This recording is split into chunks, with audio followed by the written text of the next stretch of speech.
Recently, I played a game from the Jurassic period called Thief 1 Dark Project. The Thief franchise is completely dead at this point, and the stealth genre for video games is also kind of dead, let's be real. Like, stealth games nowadays are more action games than stealth games, because most stealth games, you're in the darkness 90% of the time.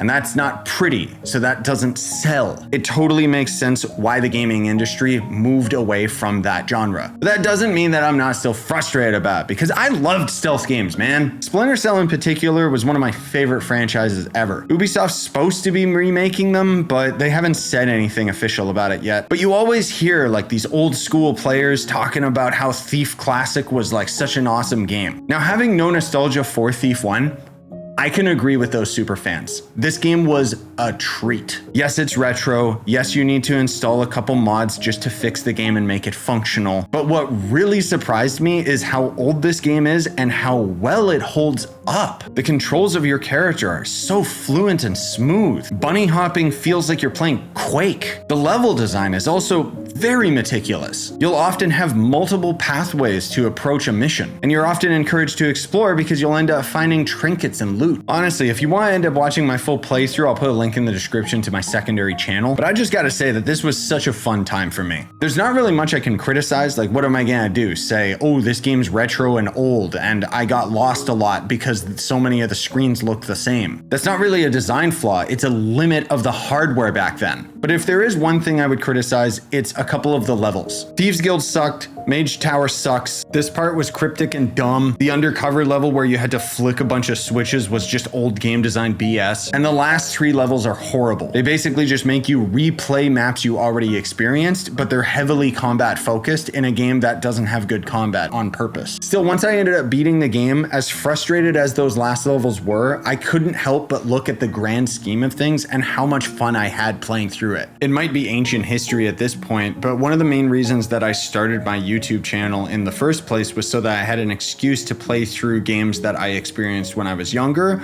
or just games that I never got to try. In the rat race that is life, there's this huge appeal to playing the most modern games as quickly as possible. But honestly, I feel like the gaming industry has kind of lost something along the way. And this isn't just nostalgia talking either, because let me remind you, I have no nostalgia for Thief. This was my first time playing it in my adulthood. The main reason I even wanted to play through this game is because I wanted to play the modded maps of Black Parade. That actually just came out last year, and